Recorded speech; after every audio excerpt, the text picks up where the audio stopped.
Hey everybody, I was just rocking out the new intro. I'm liking it. Uh, Thanks for joining me tonight.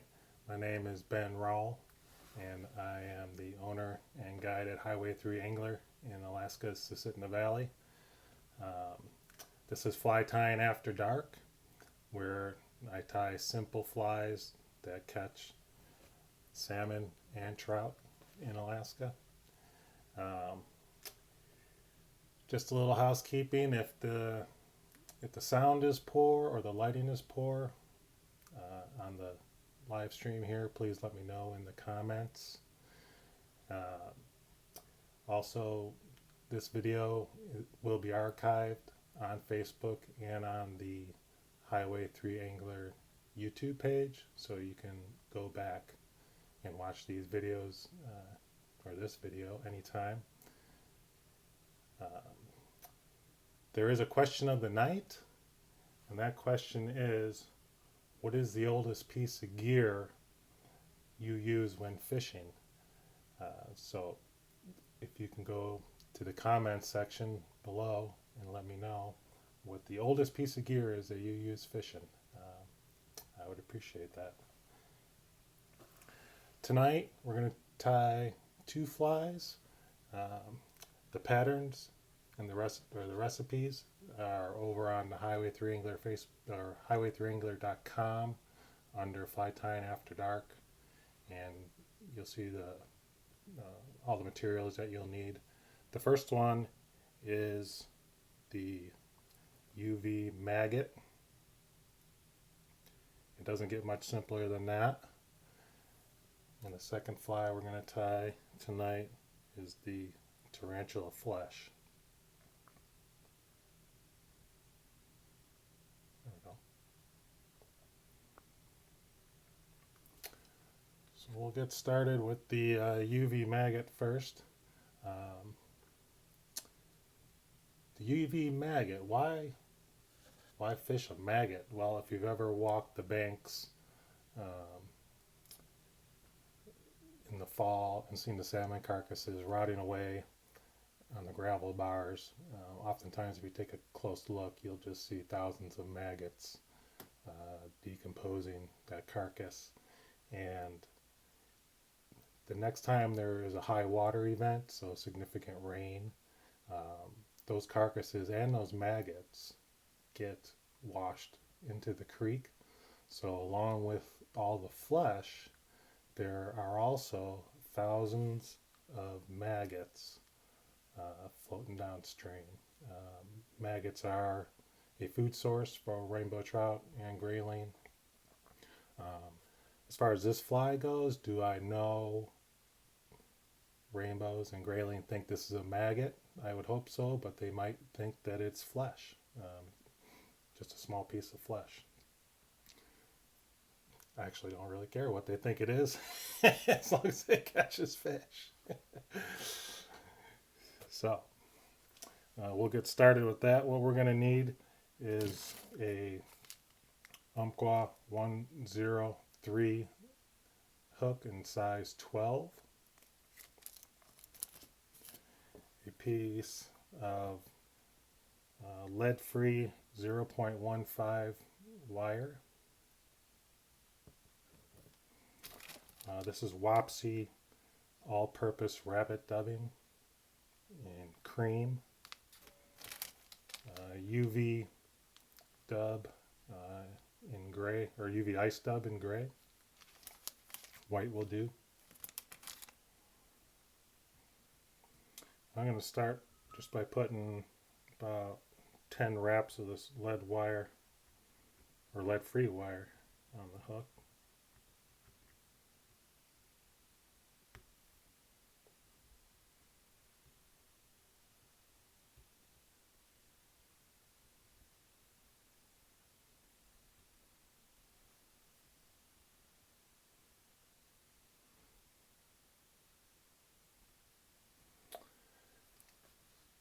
I'm going to use white thread. This is a Vise 8/0 thread. I'm going to start that just behind the eye. I'm Mike Wade, Thanks for joining me tonight. Have you ever fished a maggot fly, Mike Wade?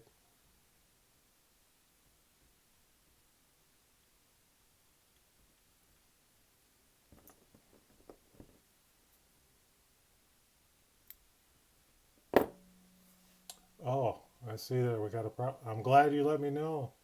We're not,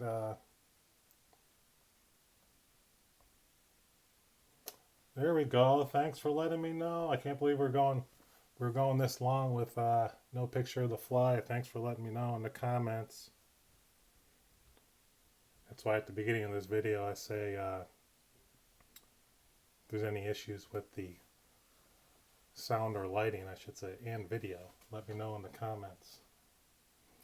Let me start off again with the materials real quick. Material rundown: Umpqua U103 hook, size 12. We got the Wapsi all-purpose rabbit dubbing in cream, UV ice dub in gray, .015 lead wire, lead-free wire, and 8/0 white thread. And I'm just tying that down right here. Gonna do some big wraps to secure the lead wire.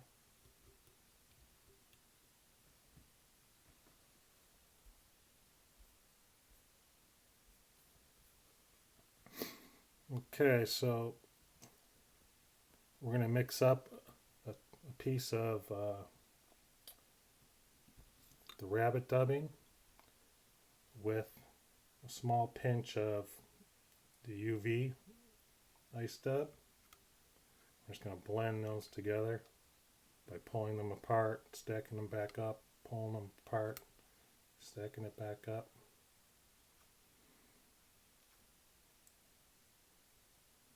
Just do that 5 or 6 times. You can always make more of this dubbing blend if you run out as we're tying this fly.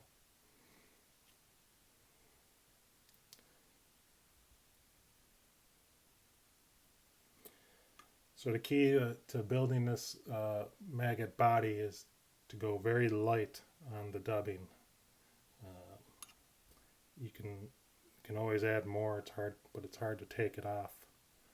So I'm going to start with just a really small amount of dubbing on my line here. So I just took a small piece and then rolling it over the line, over the thread.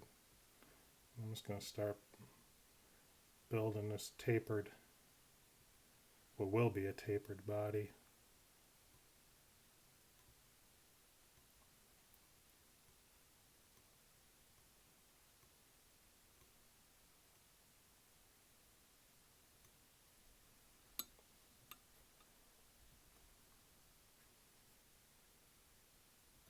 Bam. That's right, Mike. Bam. Maggots are gross. I had a video, close-up video that I took with my phone one day when I was out and it was just a close-up of the maggots eating the flesh. I was looking for that video for tonight to show you guys, but I must have deleted it because it was so gross. I'm like, I don't need this on my phone anymore. Delete.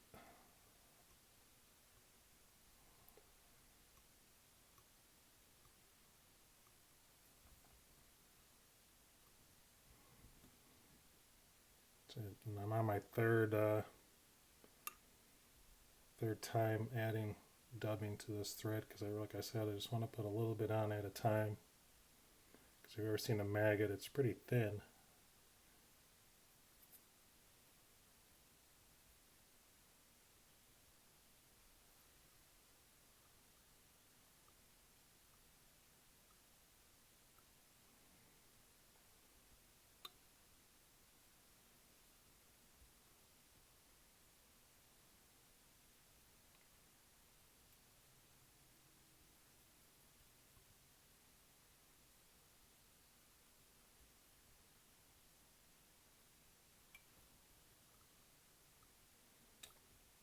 just going to bring this to about right there.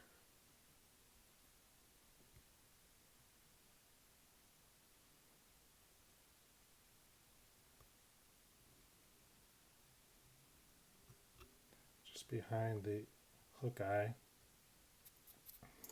I'm going to do a quick whip finish here, and then I'm going to switch over to black thread and put a black head on this. The reason I started with white is because it's a lot easier to hide the white thread with the white dubbing than it is with to hide black thread with such little amount of white dubbing.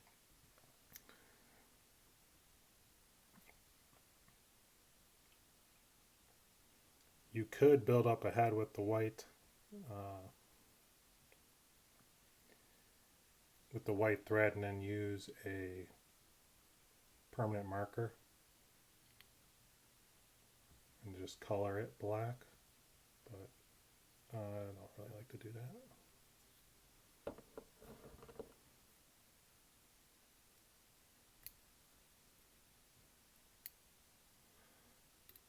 One of the things I've noticed, and someone has actually been commented on, is that this camera actually picks up like every fiber that I trap with the thread in this head. And I had some people tell me, you're a little sloppy on that head last video. Well, sorry.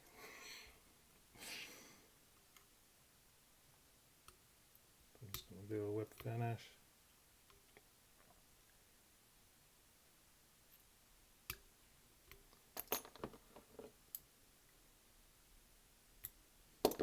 I'm going to trim up some of these longer fibers.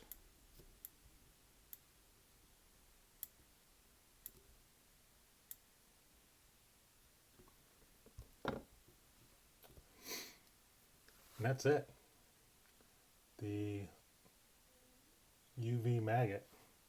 You can put a little bit of head cement on there if you'd like.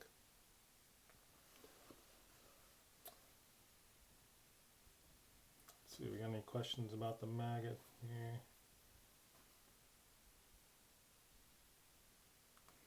Dang, that's simple. I know. It is simple.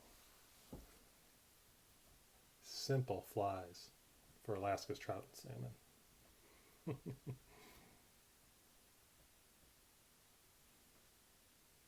It's just a little, I can't even hold it so you can see it here.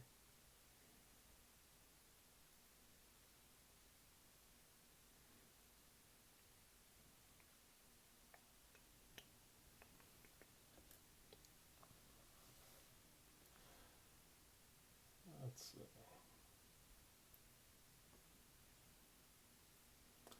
okay.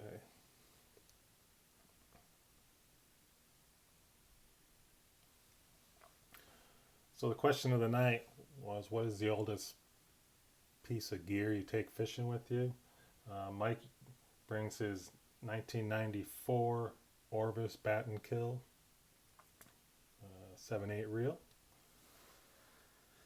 That's pretty sweet. Size 7/8. Is that what you take over to Sea-Tuck there, Mike?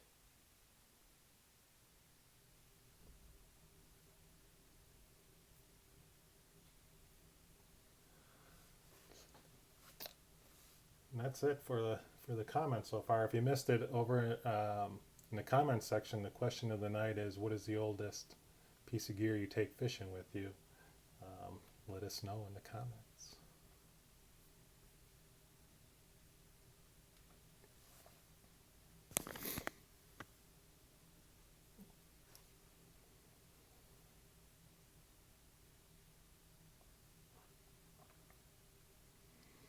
Okay, our next fly is going to be the Tarantula Flesh.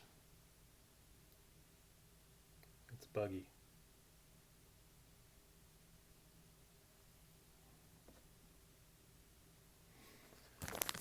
So for that fly, we're going to start with a Umpqua U103 size 6.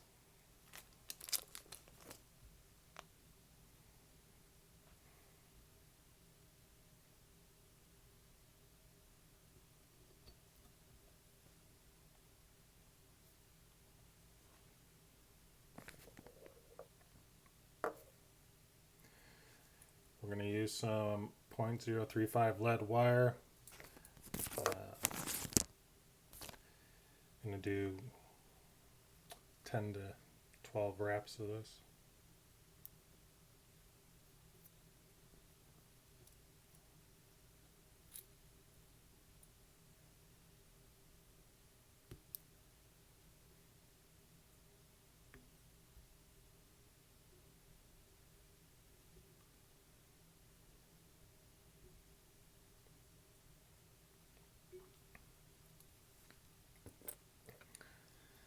I have here some 6/0 uni thread and tan.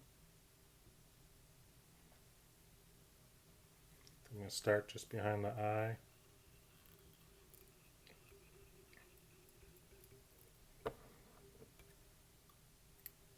I'm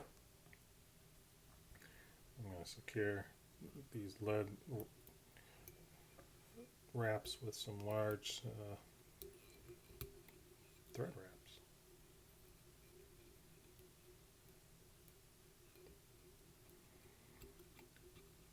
Bring the thread back to just above the barb.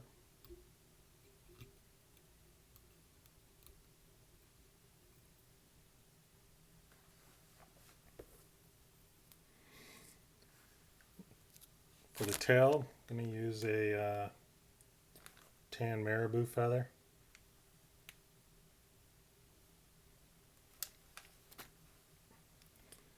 I'm gonna trim off the tip of this because I want to use some of the longer fibers towards the middle for the tail.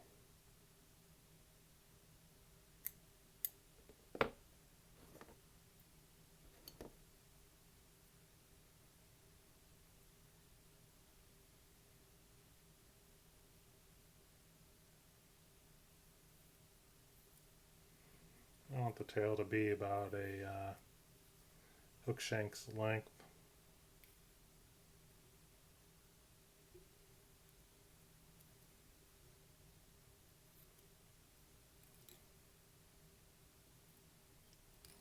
Secure that with 3 wraps.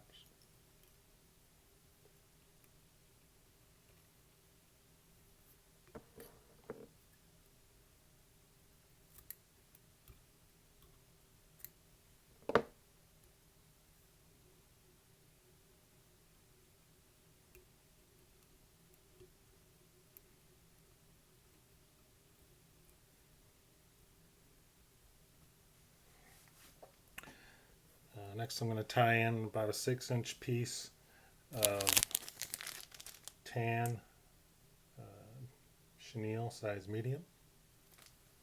I'm going to strip off just a little bit to get down to the core of the chenille there, and that's where I'm going to tie it in.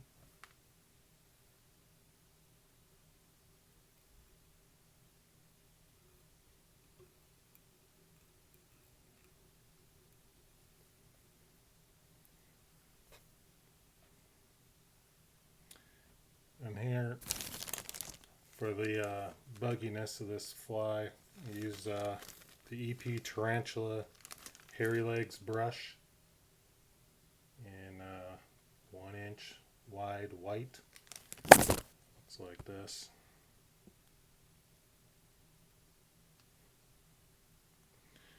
Instead of there being a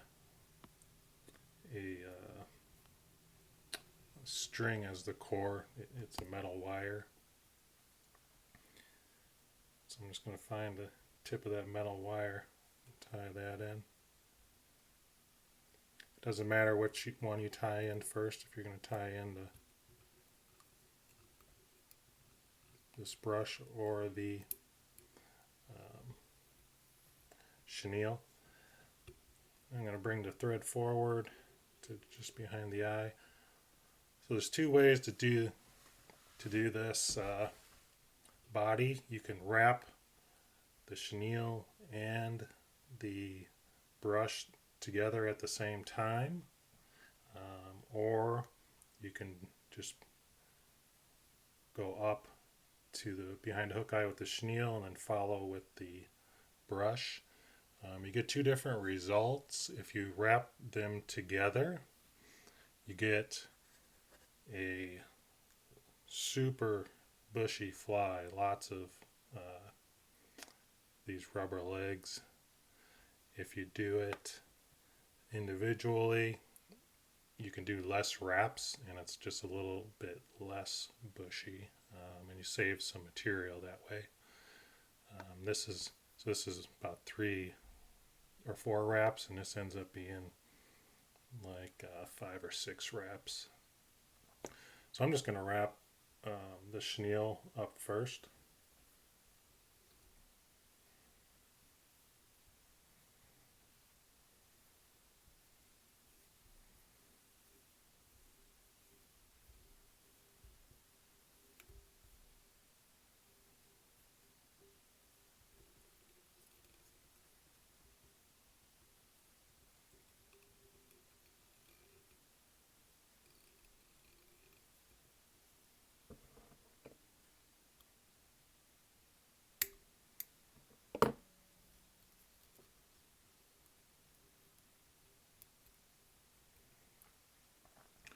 Now, just like you would palmer a feather, I'm going to wrap this away from me and stroke the fibers back. And I'm only going to do probably 3 wraps.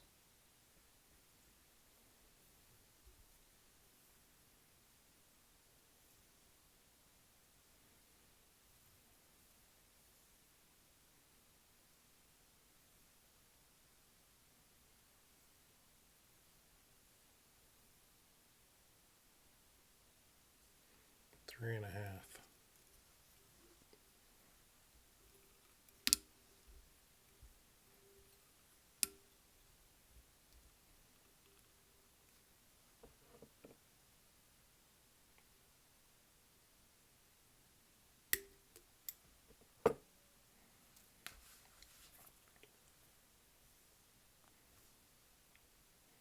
Hold back all these fibers to finish this head off.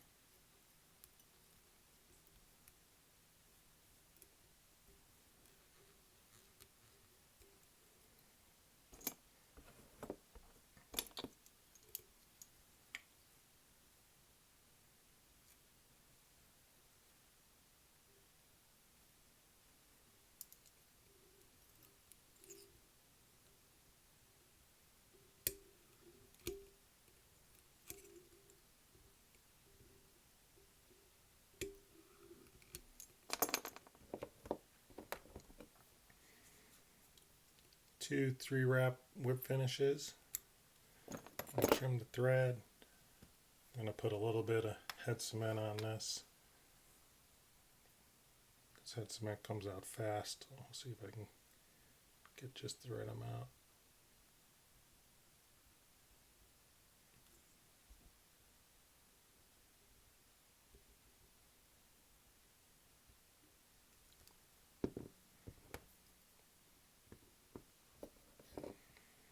I'm just going to take my scissors and pick through the brush.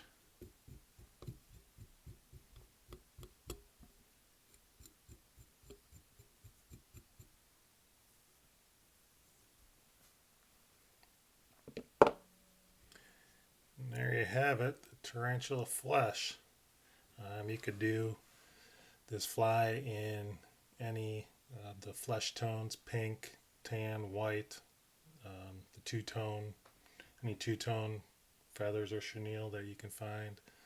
You could put a cone head or bead head or eyes, whatever you'd like, on here.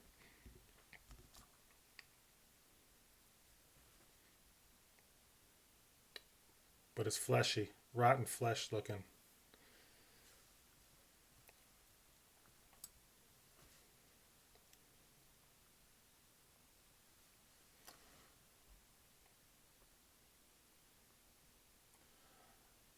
Alright, just checking the comments here.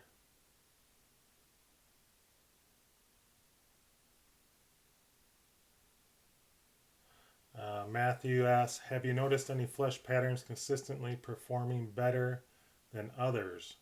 Or does it depend on the day? if I was just going to fish one flesh pattern, it would just be a simple flesh fly with white, made out of white rabbit zonker.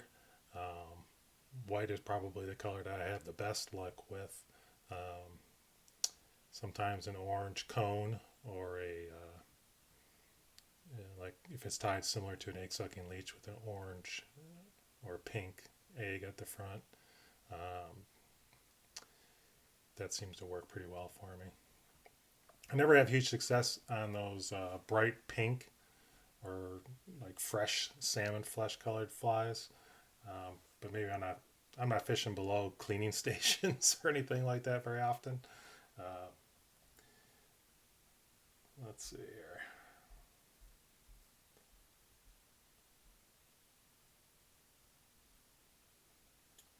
My brother says super cool. Thanks, Brad.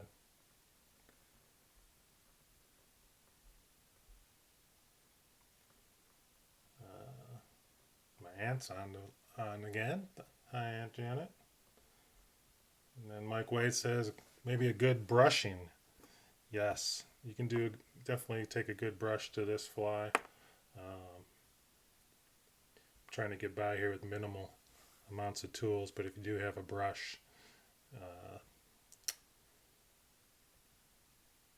you can definitely brush that out a little bit, get the snags out. I was just using the tips of my scissors. You can also use a bodkin.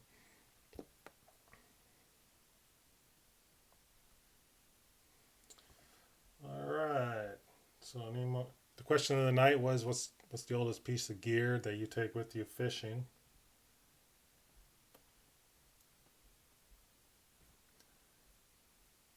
Looks like we only had one answer to that one, and that was Mike's 1994 overspat and kill size 7/8 reel.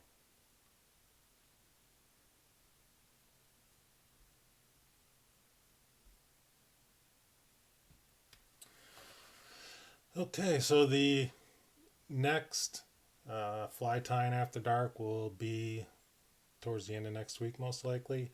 Like the Highway 3 Angler Facebook page and follow the page. That way you'll get the notification on when the next Fly Tying After Dark is scheduled. Again, my name is Ben Rowell, and I'm the owner and guide at Highway 3 Angler in the Susitna Valley. I do guided fly fishing trips on the Parks Highway road accessible streams, float trips, and walk and wade trips. One last check of the comments.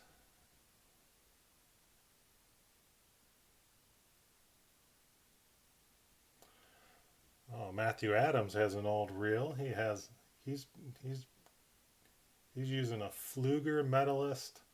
That was his grandpa's, probably from the 60s. Dang. That's cool. The best part about it was your grandpa's. That's better than any new reel.